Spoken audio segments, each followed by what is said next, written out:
I want to really get to Dr. Friedman and to our other panelists, but just a quick Dvar Torah to start us off. I've been thinking a lot about the idea of Ish Asher Yidveno Libo, which comes from the parsha that we read a few days ago. The idea that while there are commandments, we are all mitzvah Jews. We are obligated and we feel that sense of responsibility to the 613 commandments that are in the Torah and all that the rabbis teach us that we have to do in following that Torah. And yet, when it comes to building the tabernacle, building the home for God that will begin in the desert and become the temple in Jerusalem, we are told that it is up to us to decide what it is that we are going to give. Ish asher yidveno libo, that which one's heart desires to give. We're going to meet three people today. We've already met three people today who are each and every one of them people who feel that sense of yidveno libo, people who bring their heart to what they do.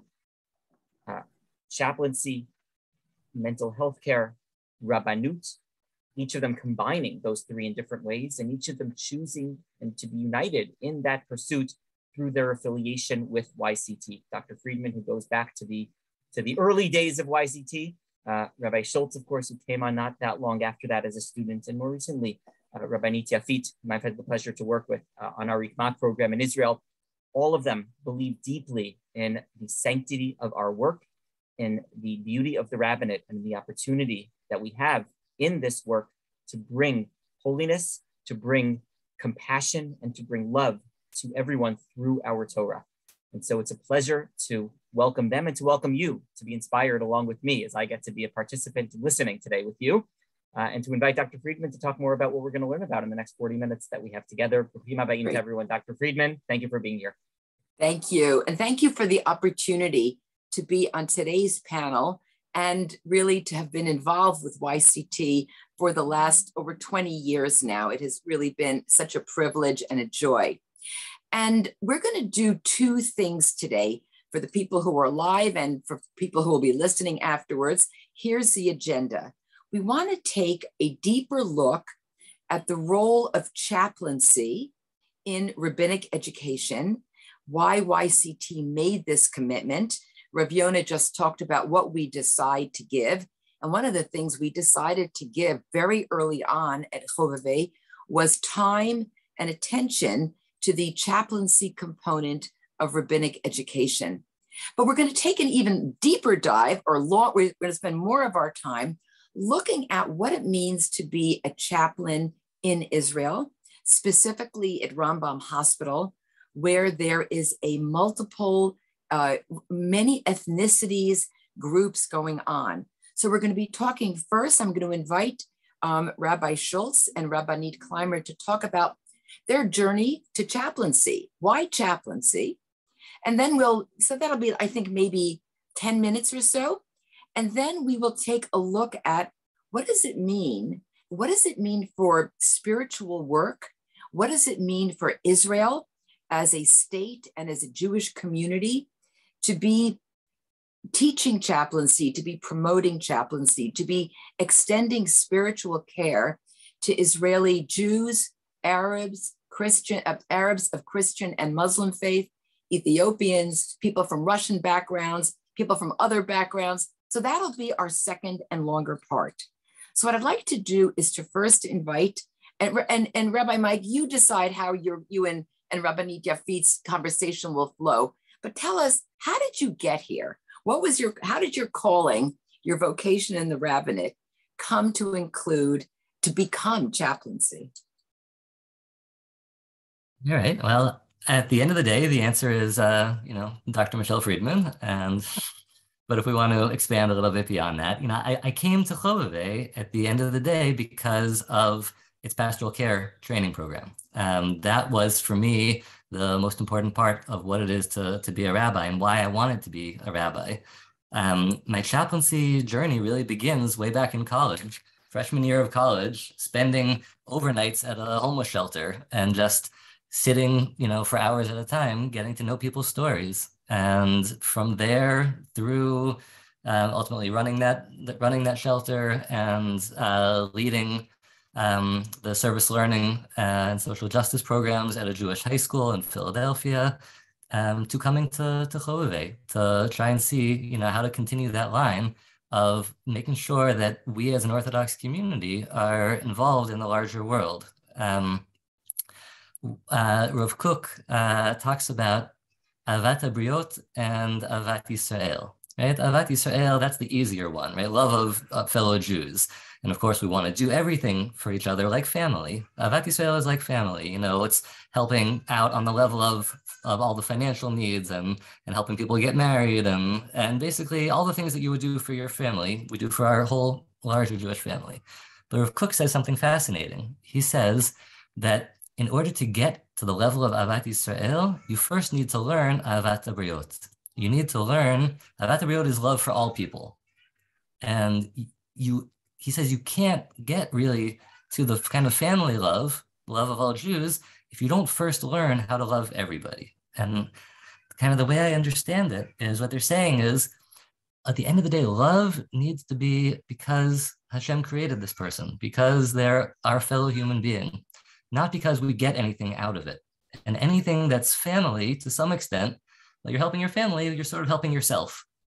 And the level of that full on just caring for all people who are going through a hard time. And that's that really deep level. That's what chaplaincy is about, right? Every day you're knocking on people's doors and you're going to meet them and you've never seen them before. And you may well never see them again.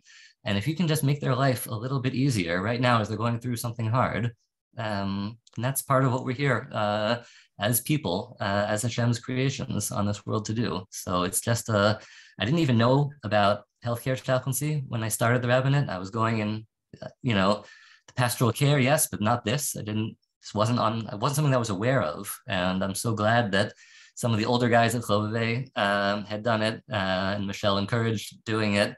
And doing a little taste and then doing a summer unit and then doing a full year, and just became clear this was the direction that I wanted to go in. And Baruch Hashem, it's really worked out to be able to make this also be my work here in Israel.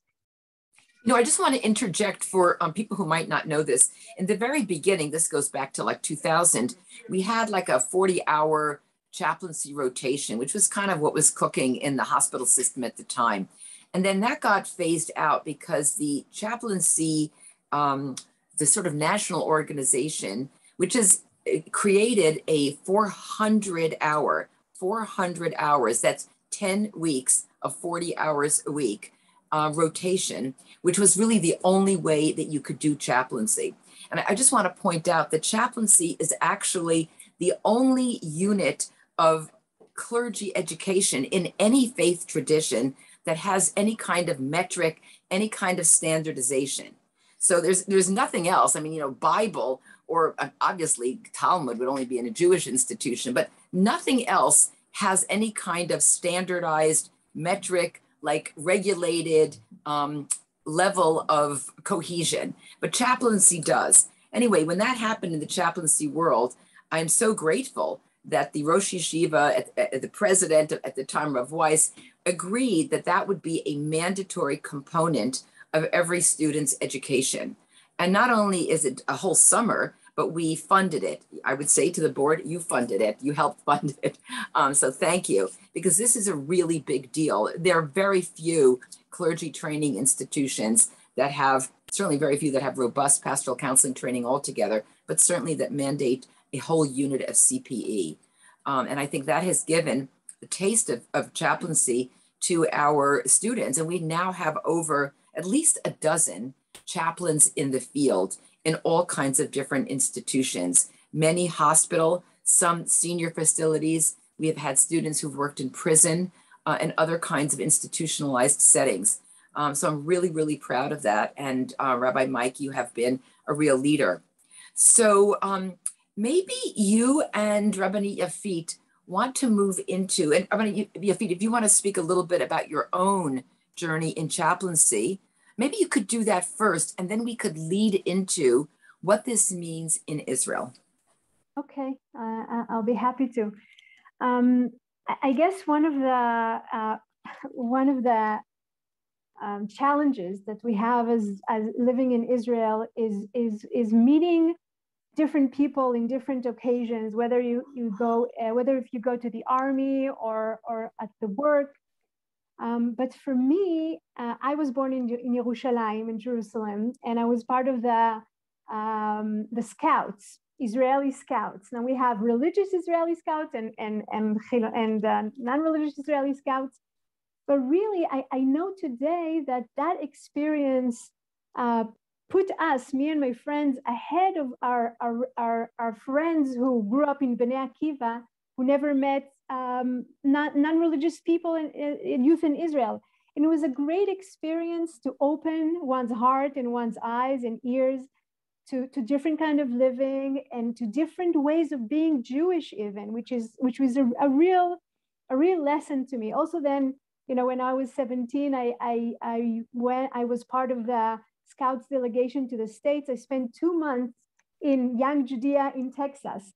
So I just want you to try to imagine this frum girl from Jerusalem spending 2 months in a Young Judea camp. It was a real eye-opening experience for me. And I think that it gave me the understanding that the Jewish world is not just, you know, who I know in Jerusalem, but the Jewish world is much vaster with different kind of experiences. And that, I think, was part of the reason that led me into doing all kinds of work, also as a youngster, as a student, you know, working with different people, working with people from, you know, Jews who came to visit Israel, and delegation went all over Russia and Australia to work with Jews. But I think that, you know, and then I found myself learning Torah and wanting to, and Gershon, my husband, did his smicha, and we were actually both learning together. It's just that he got a title and I didn't at that time. But then I found myself in, I don't know if it's chaplaincy or just a leading, a religious leading figure to my students and then to my friends. And also now in our community, it's not that I do anything different. And I think that's the fact that people know I will listen. And I think that what Mike was talking about, or Mike was talking about the love, you know, loving God is loving people. That there's no really other real way to do it. To show the fact that we respect everyone and we care about everyone, regardless, you know, to their belief. And I think people can hear that in the different kind of talking, the classes, the shiurim, the Torah, who is willing to open their mind. And I'm happy to say that there are few occasions in the community that people came to me to talk about, you know, about divorce and about their children and about, you know, bad thoughts and it's and I think each and every meeting with them, each and every conversation is giving me more tools and more understanding of how, you know, it's not only, the importance is not only to know how to say a Dvar Torah or a Torah word or a class is, but to look at people in the eye and tell them that you know, that I care for them. Beautiful, beautiful. So let's take it really local to you and let us know what the experience at Rambam Hospital in Haifa is about. Okay. So when Rav Mike publicized that he's starting this I don't know how to call it, like training in the summer, we both part of the Beit Hillel rabbinic group. And I knew I'm going to do that because it was something was on my mind for a long time. And it was challenging because not only the travel to Haifa, which is like 2 hours in a train to Haifa back and forth. And it was the summer that my daughter got married. So it was all in the same time. But it was worth it. And there are few, the people I spoke to, you know, we had a theoretical and training and a group meeting, and then we had to go to our to the departments when we were. I went to the cardio. I don't know how to say the rest of the words. It's a big word. Big words are very difficult for me in English. The cardio, and and there were a few meetings here, a few happenings there that stayed with me for till today. And one conversation was with a young Drew girl. She was 25. She was already married for like 7 years. And the minute I walked into the room and I said, you know, I'm here to talk to you, her husband left, and I stayed with her.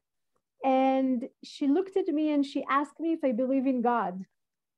And I mean, it was easy to see because I cover my hair. So in Israel, it's very obvious, you know. It's like I walk with this statement, and I said yes. And then she started telling me about her experience as a young bride, and she wasn't talking about her illness, and she was just talking. She wanted tips of how to make her husband listen to her and understand her in her not in her illness, but in her desires as a woman who wants a career. And I found it striking that we didn't speak a word before. She just asked me if I believe in God, and it was enough for her to trust me to carry on. So that was shocking, but I understood the power of just someone coming from the outside. Everyone is sick. Everyone is in this nurses and doctors and the patients, and someone come from outside, eager to listen, just to look you in the eyes and listen to you. And it doesn't matter if you're Jew or an Arab or a Druze, and that's enough. And there was another occasion where there was a young woman, and the nurses already knew me. I was coming for 3 weeks in a row. And as I walked in, the nurse told me, there's a young Arab woman which I'd like you to talk to. And she was a Christian Arab from Nazareth. And she was walking back and forth at the aisle.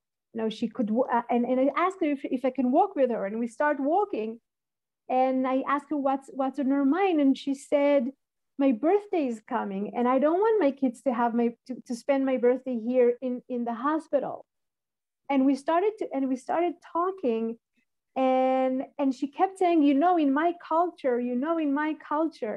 And at a certain point, I looked at her. It was always very important for me to remember their names. And I looked at her and I called her. I don't remember her name now. I think it was Kadia or something.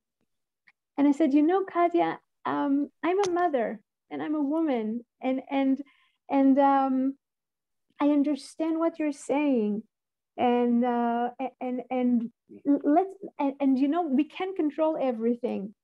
And she said, yes, I know, everything is from God. And from that point, we started to picture, let's say if you're going to have your birthday at the hospital, let's see how we can make it, nice for your kids and for you. And what would you like to happen? And let's talk to your husband. And if you want a cake, if you want balloons, and how would you like your kids, and where would you like it to be?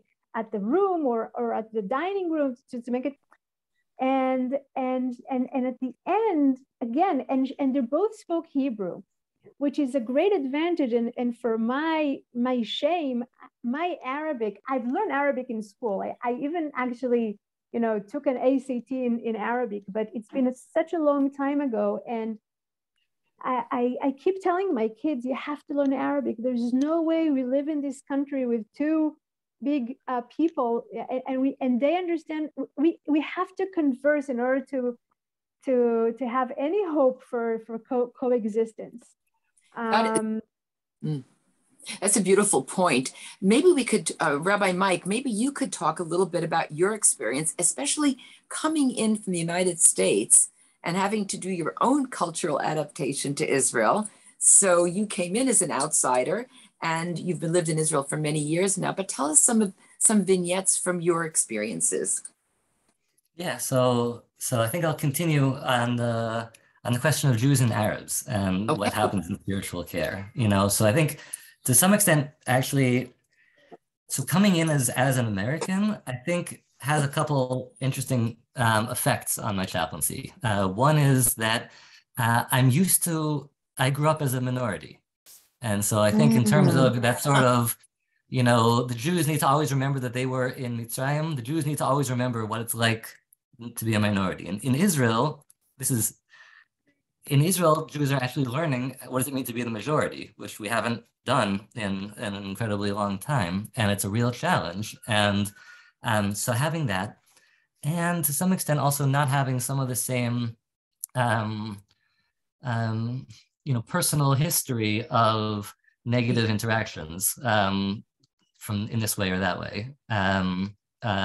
It's made everything kind of easy and clean. But at the same time, that really is also the nature of the hospital. In other words, so much of Jewish-Arab tensions fades away when you get into the hospital setting, where we're up against the challenge of illness and maybe the end of life, and we're in it together. And you see patients of different religions in the same room, striking up a really great relationship with each other.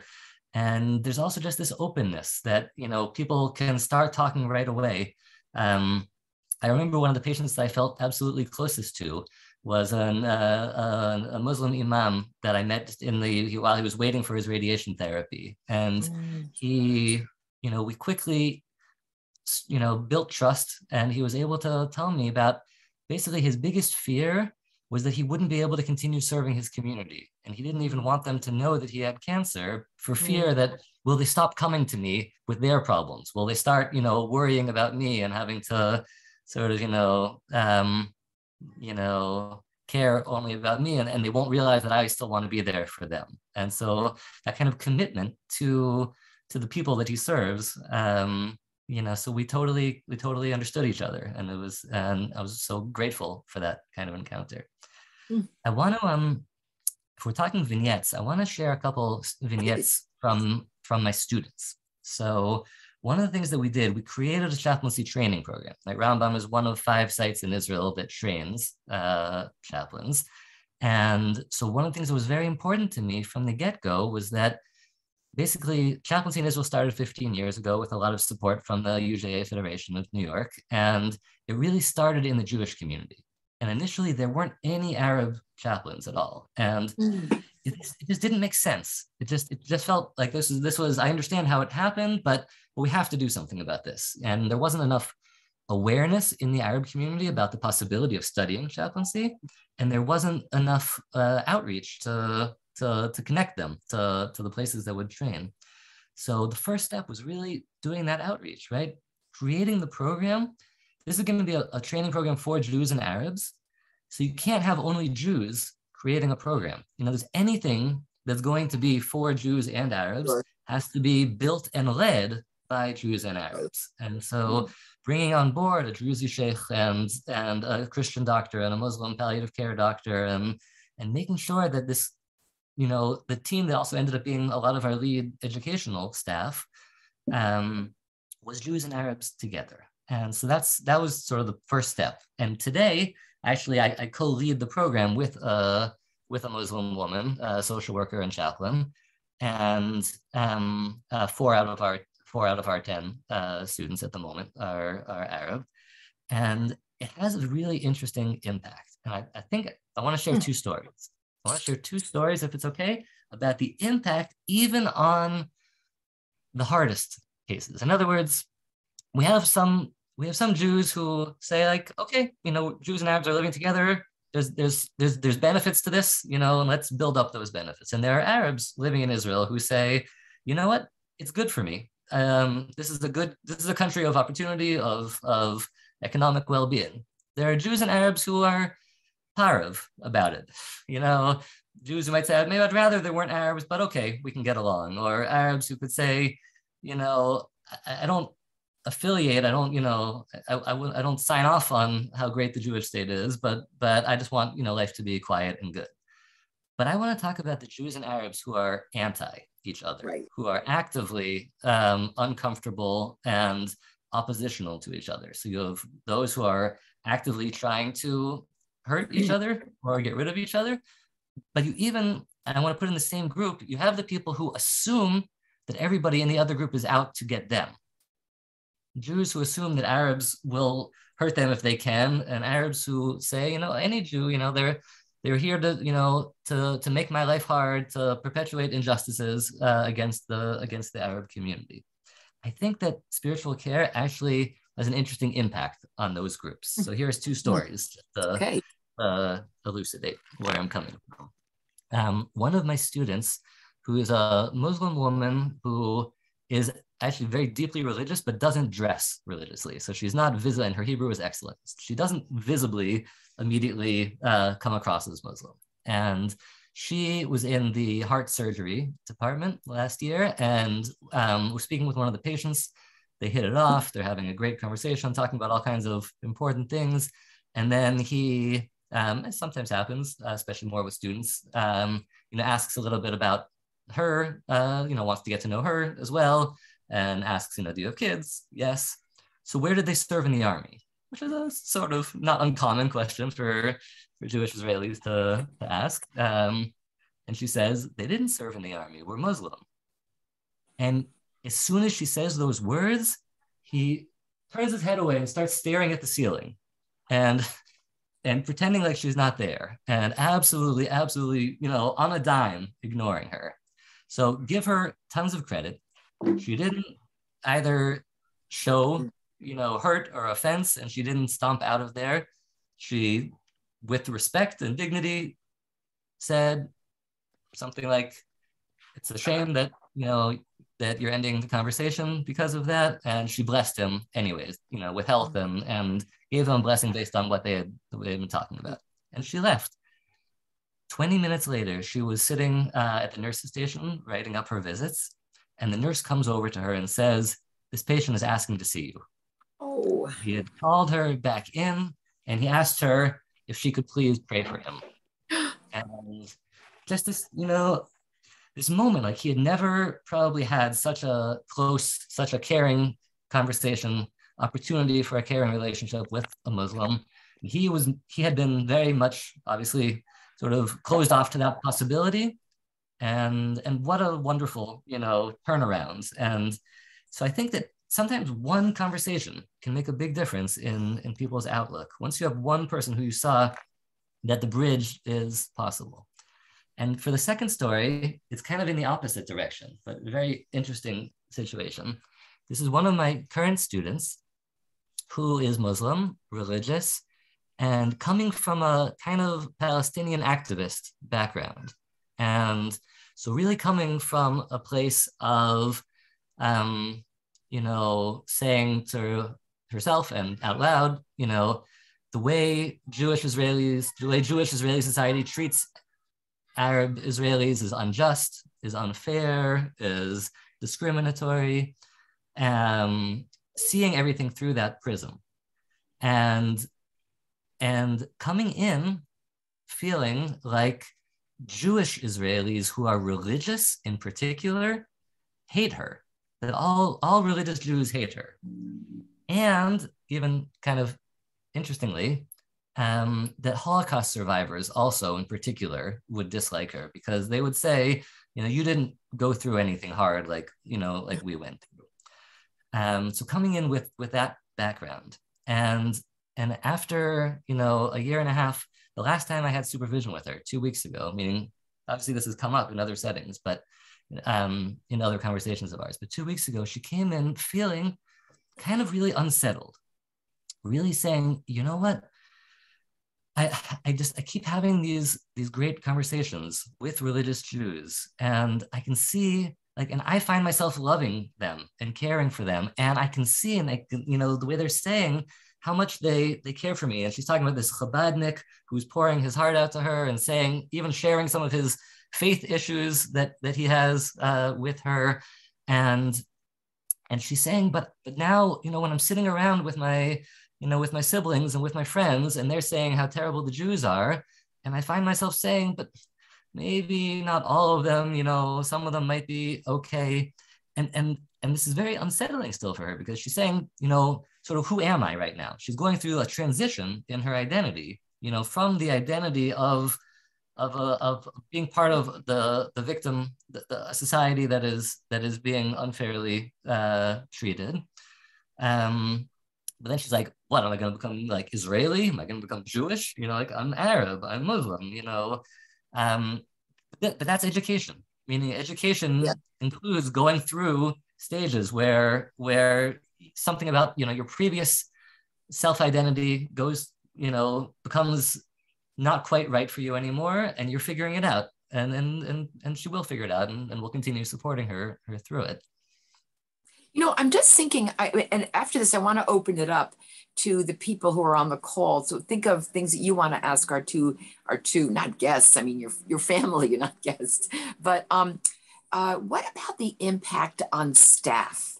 I mean, chaplaincy is pretty new in Israel. As you said, it's, just a bit more than a dozen years old. And you've spoken beautifully about the kind of melting pot, the best kind of melting pot that a hospital offers in terms of patients. What about the impact on staff members?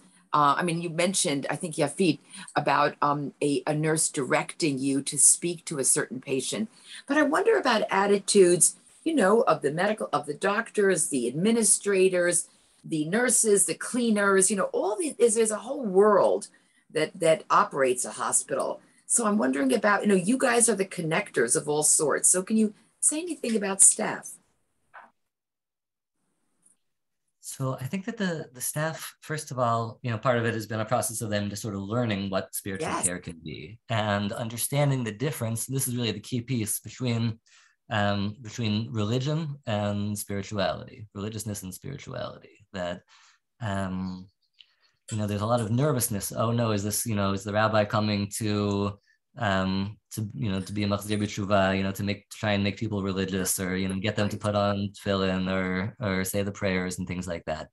And once they understood that we're talking about something that is universal, that everybody has their pieces of spirituality, then it opens it right up. And of course, Judaism for Jews is often a big part of it, but everybody in their own unique way, and seeing how we totally go in everybody's unique direction has been really important. But then there's also, of course, some spiritual care for staff, knowing that they have somebody who they themselves can talk to. And, especially the last couple of years with Corona, but in general, it's also just things going on in life. Somebody whose parent is really ill, somebody who's going through a divorce, somebody who, there's a guy from the maintenance staff whose daughter is suffering from schizophrenia, and he just every once in a while pops into my room, and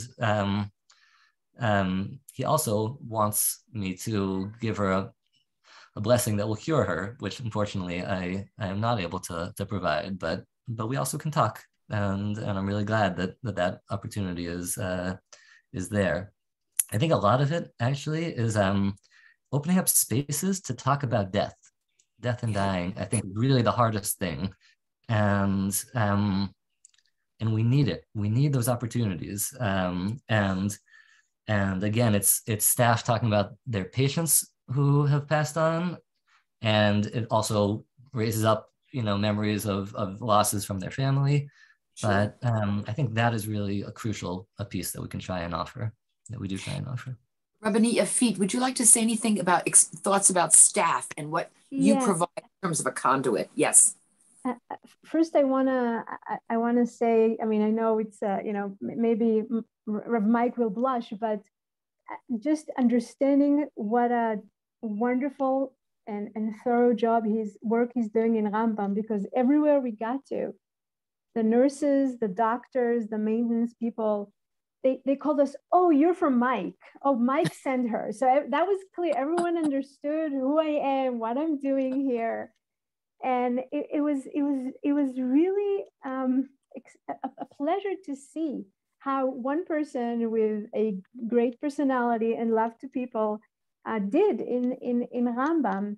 And indeed, I was when I came to the office where the nurses and the doctors and some helping and they're all together, and you can see the pressure on their faces, like they're always running, they're always up to something and doing it, and when you can tell that they, as Rav Mike said, that even one person coming from the outside saying, wow, you are working so hard, or wow, you are so dedicated.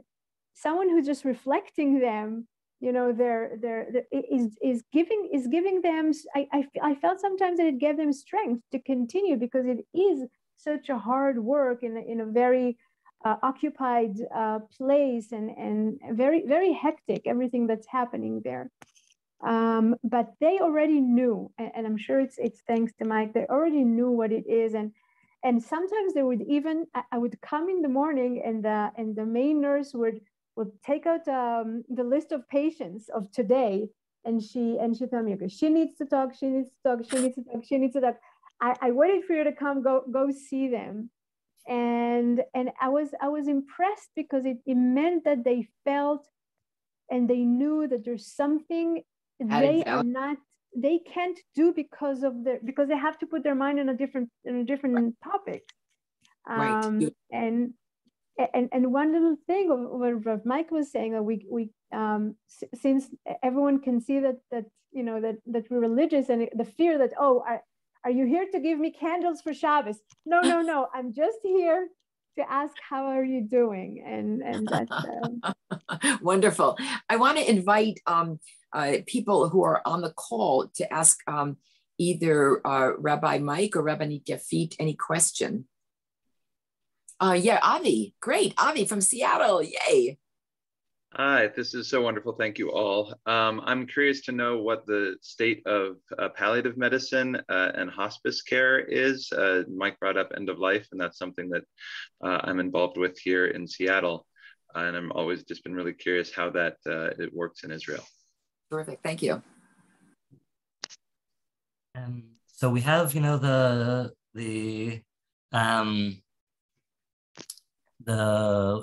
the ways in which the law requires provision of palliative care. The law was passed something like 10 years ago, the palliative care law in Israel. And at the end of the day, we really have tried to integrate spiritual care as part of palliative care. Within the hospitals, I think that has happened substantially. But Israel mostly does hospice as home hospice. Well over 90% of hospice is home hospice. And we haven't broken through there yet. So, I would love to find the way to think, in terms of the partnering with the HMOs and with the community, or, if we can do some kind of pilot project that we could, get off the ground in order to help convince the HMOs to include it in home hospice, to include spiritual care as part of home hospice, because we are not there yet, unfortunately. Yeah.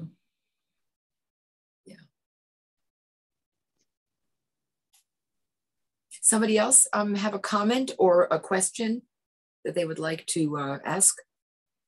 I have a comment. I was just really taken by the quotation from Rav Kook that you have to love people at large before you can learn to love the people Israel. And I hadn't heard that before, and I think it's really profound. And I'm wondering how well that guiding spirit goes over in communities that are more homogeneous than Haifa. Haifa seems to me to be a more mixed community. And how does your work, this kind of work, go over in communities that are less mixed? Great. Yafit. I can look. Hospitals are microcosmos, and in Israel is not such a big state. So even like I'm taking, for example, Jerusalem. Jerusalem have 2-3 big hospitals: Hadassah in Mount Scopus, and Hadassah in Ein Karem, and Shaarei Tzedek. I give birth to my kids, two of my kids in 3 of my kids in Shaarei Tzedek, and there were always Arab women lying next to me. That's the reality, and all the citizens in the land of Israel must go to a hospital. And there's no separate Arab hospitals. There's one in Nazareth actually, which is, but also Jews can go there. So it truly is in every hospital in Israel, whether it's in the south, at the north, or at the center. you will meet different people, different backgrounds, different ethnic groups, different religious people, Jews or Arab. I mean, this is incredibly inspirational, I think, for all of us, because you're not only talking about excellence and a deep spiritual component of a hospital experience, but you're really talking about, and if you said you didn't use big words, but microcosm is a great word and a big word, and you nailed it with that one, because the hospital is also a microcosm of hope in terms of diverse communities getting along. And we didn't have time to get into diverse Jewish communities, but they are certainly not always, we're not always such a happy family amongst our Jewish family. And I think that when you have, I don't know, whatever, I mean, we can make up all kinds of combinations, but the hospital provides that opportunity, just like that beautiful vignette that you had told us about the person who asked you to come back, which was incredibly touching, I think, to all of us. That possibility of somebody having an encounter that shifts their perspective, that little bit, is really tremendously hopeful. So I think that we are really at the time, and I just want to thank you both for sharing of yourselves and continuing to put so much energy into the work that you're doing. And to our other chaplains, Rav Avi, I don't know if Danny is still on the call, but other people who serve as chaplains, you really are jewels in our crown. And thank you for all that you do. So, thank you, Dr. Friedman. Thank you so much. And just to move from truma to tetzaveh, when we think about the idea of the Kohen wearing those garments, and everyone knows, you're the special person. We don't wear so many priestly vestments these days in our tradition, but we do wear our experience, and we wear our caring for other people, and that idea of being called into the Holy of Holies, or the holy, right, at certain times, and the idea of being called back into that room, that story that I think brought many of us to tears. Rav Mike, thank you for sharing that. Is an idea of really being called and being ready to serve. I was going to say the Jewish people, but I think we're realizing more and more that our rabbinate, and certainly in chaplaincy, is not just about the Jewish people, and certainly not in Medinat Yisrael. It's about all people that we can serve as we build a more perfect society for everyone. So really, Rabbi Yafit, Rav Mike, Dr. Michelle, thank you so much. And to all of our guests today, including our musmachim joining us from around the country, and our guests from around North America. It's great to see you today. Donna will tell Dan you were here. Dan Perla will tell Val you were here. And everyone, have a wonderful rest of the day. Thank you for being with us.